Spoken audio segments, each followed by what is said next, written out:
Muy buenos días, mis estimados hermanos. Es un gusto, como decíamos, estar una vez más junto con esta hermosa iglesia de Atillo que han creado el hábito de buscar a Dios en la primera hora de la mañana.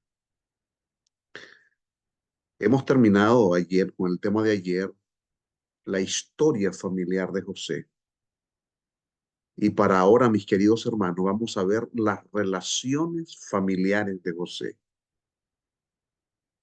Y para iniciar, quiero pedirles que puedan inclinar sus rostros, hermanos. Vamos a orar. Padre amado, al reflexionar en su palabra, Señor, permítanos encontrar en ella al Dios que guía, a nuestro Dios que orienta, a nuestro Dios que fortalece. Y ponga en nosotros, Señor, una fe firme a tu palabra. Que cada hermano que está buscándote hoy pueda encontrarte, Señor, en el estudio de tu palabra, en la oración y en el canto. Guíanos al estudiar esta reflexión de esta mañana. Lo pedimos en Jesús. Amén. Mis queridos hermanos, nosotros podemos ver la integridad de José aún en las relaciones familiares, con su propia familia.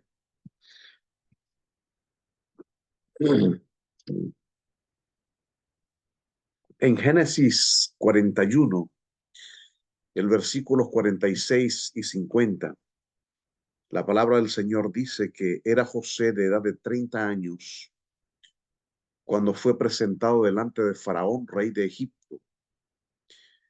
Y salió José delante de Faraón y recorrió toda la tierra de Egipto. Y nacieron a José dos hijos antes que viniese el primer año del hambre, los cuales le dio a luz a Senat, hija de Potifera, sacerdote de On. Conocemos la historia, mis queridos hermanos. En la cárcel donde José estaba, ya José era el hombre de confianza del prisionero de guerra, de la cárcel, perdón, del jefe de la cárcel. Y ahí estaba José con 28 años aproximadamente, y mientras él está privado de libertad, entonces llegaron estos dos prisioneros con carácter de empleado del rey de Egipto. Llegó el copero y el panadero del rey y fueron puestos ahí encarcelados. Para ese momento José es el administrador de la cárcel.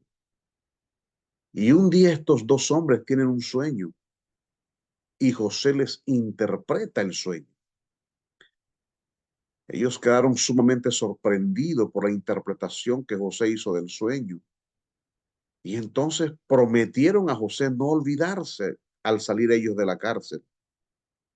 Pero eso fue una promesa que que el copero no cumplió, pues al panadero lo mataron y el copero regresó a su trabajo. 2 años después, el faraón tuvo un sueño y la única persona que conocía a José y que sabía que José interpretaba sueños era el copero. Y él es el único puente que hay entre Faraón y José. Ahora escuche, el único contacto que llevaría a José en el trono lo conoció en la cárcel. Están viendo ustedes cómo Dios va uniendo cada eslabón de la cadena para llevar al éxito al hombre que le es fiel. ¿Qué hubiese pasado si José no hubiese ido a parar a la cárcel por un acto injusto en la casa de Potifar? Pero allí estaba el hombre a quien José conoció. Dios no desprecia las circunstancias difíciles que ocurren en nuestras vidas, porque es así como Él va tejiendo las futuras oportunidades para nosotros. Es así como Él va guiándonos en este camino. ¿De qué hubiera servido los sueños del faraón si José, el intérprete de sueños, no hubiera estado en la cárcel? Pero más aún, si el copero no lo pone en contacto con el rey, nunca José hubiera llegado al trono. Pero fue así como Dios fue conectando las cosas. Y manda a llamar a José y él pudo interpretar el sueño del rey. Era el sueño de las 7 vacas flacas y de las 7 vacas gordas. Y José ahí mismo le dice al rey, mira, van a haber 7 años de abundancia y 7 años de escasez. Tienes que administrar sabiamente las cosechas y quintuplicar los campos durante estos 7 años de abundancia.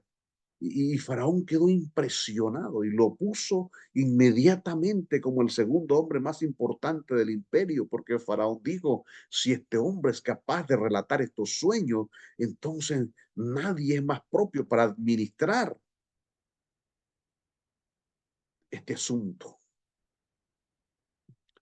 Ahora, todo comienza a cambiar en la vida de José. Ahora se comienza a cerrar el círculo. Y a partir de aquí hay 3 lecciones que vamos a rescatar de las relaciones de José con su familia y que pudieran ayudarnos en nuestras relaciones interpersonales y en nuestra experiencia espiritual. Estas lecciones las vamos a comenzar hoy y las vamos a terminar mañana. Y la primera lección que nosotros aprendemos de esta experiencia de José es la experiencia de la restauración. Esta lección la extraemos de la relación de José con sus hijos, la restauración.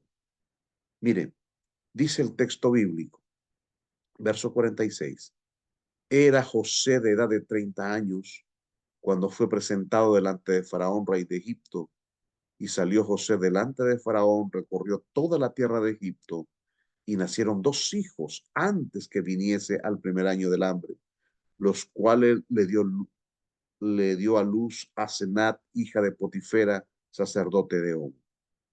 Ahora miren, aprendamos la lección de restauración. José llegó a Egipto a la edad de 17 años. A los 30 ya es el segundo hombre más importante de Egipto. A los 36 años ya es padre de 2 hijos. Y en esos hijos él plasmó esta lección de la restauración. Mire el versículo 51. Dice ahí, al primero lo llamó Manasés, porque dijo, Dios ha hecho que me olvide de todos mis problemas y de mi casa paterna. Manasés significa el que hace olvidar. Cuando a José le nace este niño, vio cómo todo se revertía en su vida. Ya tenía 6 años de ser el hombre más importante de esa gran nación.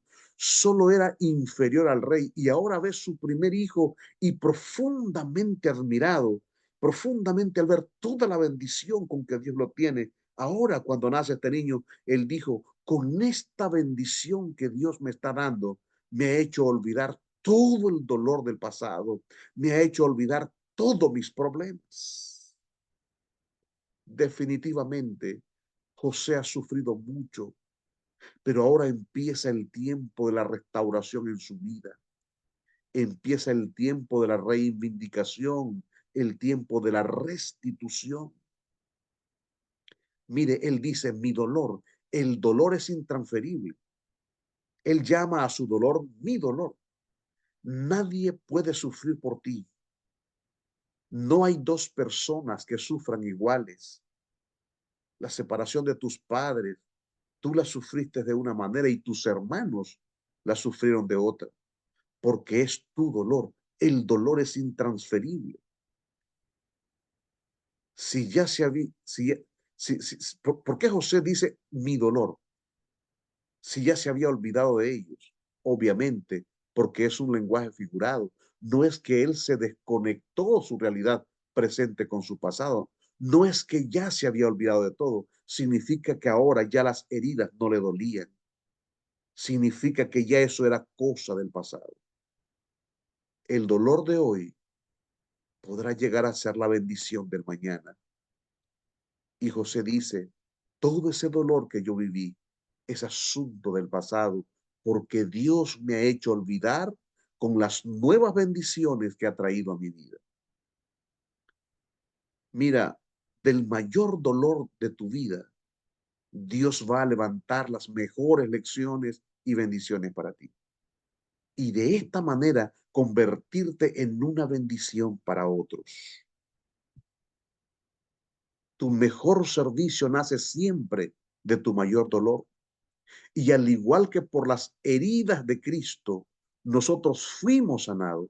A través de sus heridas, Dios también se propone sanar a otros. De los momentos más dolorosos, ha sacado las ricas lecciones. Es en el dolor cómo Dios le va dando vuelta al círculo de nuestra vida para otorgarnos las más hermosas bendiciones. Pero ahora escuche, cuando a José le nace a su segundo hijo, él dice, Dios me hizo fructificar. Al segundo hijo lo llamó Efraín, porque dijo, Dios me ha hecho fructificar en la tierra donde he sufrido. Efraín significa Dios me hizo fructificar.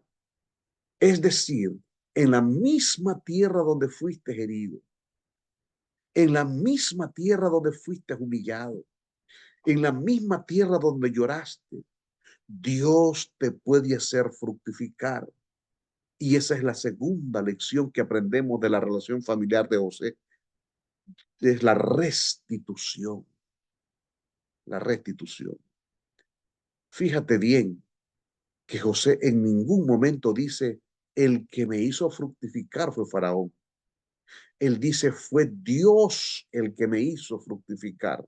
En el mismo lugar donde fui herido, en el mismo lugar donde lloré, en el mismo lugar donde me vieron caído, ahora me miran de pie. Y José dice, ahora yo soy bendición, porque tus dolores del presente pueden llegar a ser la bendición del mañana. De tus heridas sacarás tu mayor bendición. Fuiste herido por el divorcio de tus padres. Si a través de ese dolor has aprendido a ser bendición, significa que no estarás dispuesto a repetir la misma historia. Porque aún en ese dolor donde sufriste, Dios te puede hacer fructificar. Hay una escena en el libro de Samuel, cuando el pueblo de Israel vence a los filisteos. Samuel toma una piedra y escribe en ella Ebenezer. Ahí en primera de Samuel 7:12. Ebenezer quiere decir piedra de ayuda, o hasta aquí Dios nos ayudó. Pero si lees el capítulo 4 de primera de Samuel, es decir, 3 capítulos antes, te vas a dar cuenta que esa fue la historia. Allí mismo ocurrió la historia más triste de Israel, porque fue en Ebenezer donde Israel perdió el arca. Ahí había perdido la gloria. Ahí ellos se sintieron alejados de la presencia de Dios porque los filisteos se les llevaron el arca y el arca era símbolo de la presencia de Dios. Ahí ellos se vieron desprovistos de la gloria de Dios. Ahí ocurrió una tragedia terrible. Pero en el mismo lugar donde habían sido derrotados, Dios les dio la oportunidad de una nueva victoria. Esa es la lección de la restauración, que en el mismo lugar donde lloraste tus heridas, en el mismo lugar donde te vieron sangrar, también te verán restaurado y bendecido para gloria de Dios. Miremos rápidamente entonces la segunda lección de la vida de José que aprendemos en su relación con su padre, el respeto.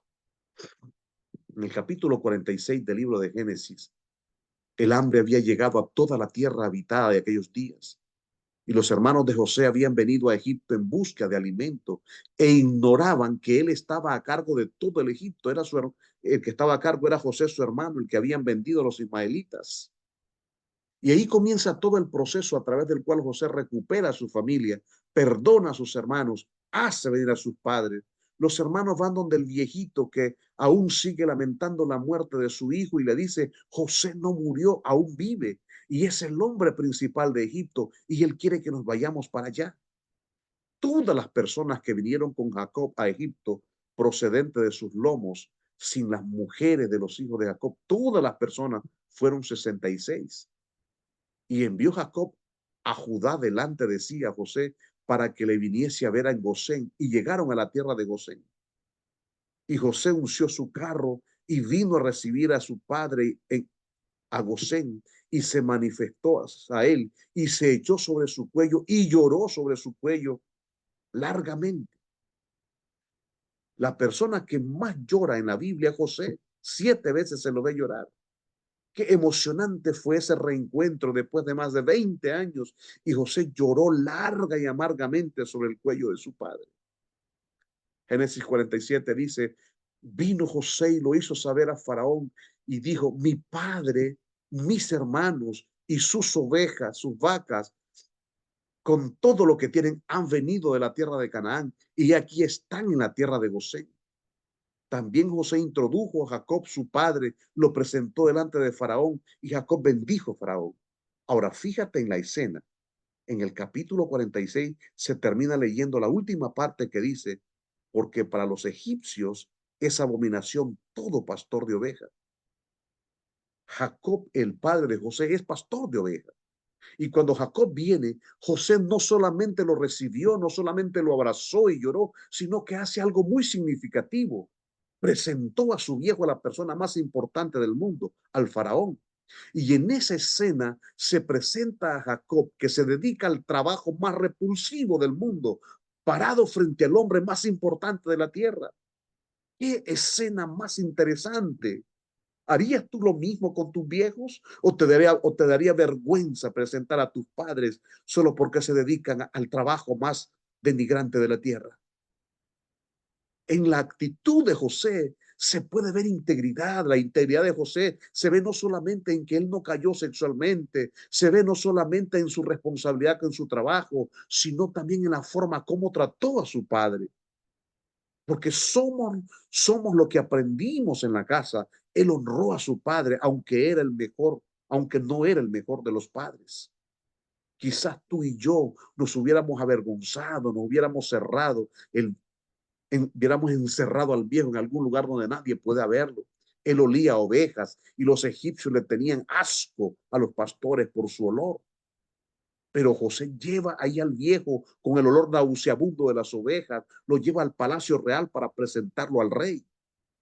Imagínese al faraón vestido con las telas egipcias, con las que adornaban el palacio, el oro con el que cubrían las puertas y muebles del palacio, el mármol, los perfumes egipcios, todo el elevado ritual de la corte, con todo ese ejército real muy bien vestido y educado, con toda la pompa del reino más grande del mundo, con toda la elegancia del rey, con todos sus modales refinados. Y ahí va el viejo Jacob cojeando, apoyándose de su rústico bastón, con las marcas del sol del desierto en su rostro, maloliente, sin ducharse ni afeitarse, ni siquiera conoce el protocolo que se debe hacer frente al rey y quizás ignoraba que tenía que inclinarse ante Faraón. El viejo está haciendo todo mal y en lugar de arrodillarse se estira un poco más, pues su cuerpo de 130 años está todo encorvado por la vejez y se para frente al rey y lo bendice. Jacob sabía que Faraón podía tenerlo todo, pero si no tenía a Dios realmente no tenía nada. Porque un hombre puede tenerlo todo, pero si no tiene a Dios, nunca estará satisfecho porque le falta lo que realmente su alma necesita. Y Jacob le dice a Faraón, yo te voy a dar lo que te hace falta. Faraón quedó sorprendido y le preguntó, ¿cuántos años tienes? Sabes que para los egipcios la longevidad de las personas demostraba el poder de su Dios. Ningún egipcio vivió más de 100 años. Es muy probable que la persona más longeva que el faraón haya conocido era mucho más joven que el viejo Jacob. Es más, José, que vivió en Egipto, murió primero que sus hermanos, que vivieron en el desierto. Y Jacob le respondió a Faraón: los días de los años de mi peregrinación son 130 años. Pocos y malos han sido los días de los años de mi vida, y no han llegado a los días de los años de la vida de mis padres en los días de su peregrinación. Con todo, como todo viejo, solo le preguntas algo y comienza de fanfarrón. Jacob dice: tengo 30 años, pero eso es poco si lo comparamos con los años de mi papá, de mi abuelo. Ellos vivieron 175 años, y allí está el viejo charlando con el rey. Me llamó mucho la atención esto de José. Honró a sus padres. Y esto es algo de lo que nosotros tenemos que aprender, hermanos. Hay muchos hijos que son crueles con sus padres. Nunca te atreverías a tratar a un amigo de la misma forma como tratas a tu vieja. La insultas, te has avergonzado de ella, la has abandonado, la has reprochado, le estás exigiendo cosas que sabes que no te puede dar. Te avergüenzas porque son humildes y no te pudieron dar lo que los padres de tus amigos tienen, o porque sabes manejar una computadora que tu viejo nunca va a poder usar. ¿Has pensado que tus viejos ya no tienen más que enseñarte? Pero José, a pesar del padre que tuvo, ahí lo honró. La palabra de Dios dice que si quieres que te vaya bien en la vida, tienes que aprender a honrar a tus padres. Honra a tu padre y a tu madre para que tu día se alargue en la tierra que Jehová tu Dios te da. Quizás esté hablando a personas que ya realizaron su vida. ¿Te has olvidado de tus padres? ¿Te avergüenzas de ellos?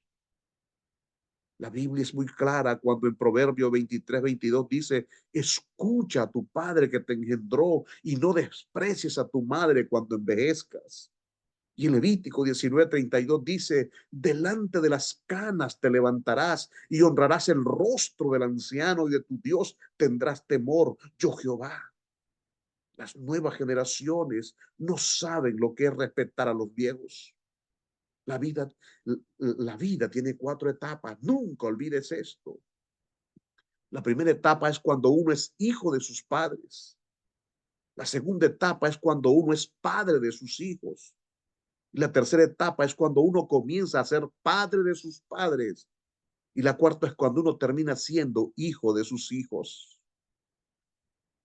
Cuenta la historia de una mujer que iba conduciendo su auto y llevaba a su lado una viejita que era su madre, y en un momento frenó e instintivamente puso el brazo en el asiento del acompañante para evitar que el movimiento del carro golpeara a su madre. E inmediatamente la mujer pensó: esto mismo era lo que hacía mi madre conmigo cuando me llevaba a la escuela. Y yo lo hacía con mis hijos, y ahora lo estoy haciendo con mi propia madre. En su reflexión, esta mujer dice: qué rápido cambiaron, dice ella, qué rápido cambiaron los roles, qué rápido pasé yo al otro lado del conductor y ella pasó al otro lado del asiento. Eso lo relata el doctor Thompson. Alguien escribió esta carta: el día que yo esté viejo, seguro no seré el mismo. Tenedme paciencia y comprenderme. Cuando con la comida me ensucie mi camisa, cuando no pueda atarme los zapatos, tenedme paciencia. Recuerda que yo pasé muchas horas enseñándote cuando eras un niño. Si cuando conversamos repito una y mil veces la misma historia y ya sabes de antemano cómo termina, tenedme paciencia. Recuerda que cuando eras niño te tuve que contar una y mil veces la misma historia para que te durmieras. Cuando sin querer me orina en la ropa, no te avergüences. No olvides que cuando tú eras niño yo te cambié muchas veces y estuve muchas horas al lado del inodoro esperando que hiciese tus necesidades. Cuando no quieres bañarme, acuérdate que cuando eras niño yo te perseguí a ti para bañarte. Cuando me veas inútil e ignorante frente a las nuevas tecnologías y frente a la computadora, por favor, no me lastimes con esa sonrisa burlona. Acuérdate que yo fui quien te enseñó a comer, a caminar, a vestirte y a hacer muchas cosas que hoy te están sirviendo. Cuando mis piernas ya no puedan dar, dame tu mano para que yo me pueda apoyar como yo lo hice contigo cuando estabas aprendiendo a caminar, porque tus piernas no se podían sostener. De la misma manera en la que yo te ayudé a iniciar tu sendero en la vida, te ruego que me acompañes a terminar el mío. Algunos de ustedes tienen que, después de esta reunión, llamar a sus padres y pedirles perdón porque no le han estado honrando, porque somos machos para gritar en la casa, porque no hemos comprometido lo que es respeto por un mayor. Aunque no son ni serán todo lo que quieras, pero si quieres ser un padre diferente a los que tuviste, debes empezar por honrarlos, porque si no lo haces, no te va a ir bien en la vida. José, aunque no tuvo un padre ejemplar, nos dio lecciones de cómo se debe honrar a los padres para llegar a ser un padre ejemplar. Abraza a tus padres, llámalo, pídele perdón y dile, Señor, que estoy, dame fuerza para cambiar mi actitud, mi relación con mis padres. Que el Señor te bendiga, que Dios te guarde, inclina tu rostro. Gracias, Señor, por estas hermosas lecciones que nos da la historia de José. Con sus hijos nos enseña la lección de la restauración y con sus padres nos enseña la lección del respeto. Permítenos ser hijos que aprendan, Señor, a amar y a respetar a sus padres, a honrarles, porque eso, Señor, agrada tu nombre, porque eso equivale a hijos que te respetan y te admiran. Bendícenos hoy en el día, lo pedimos en Jesús. Amén y amén.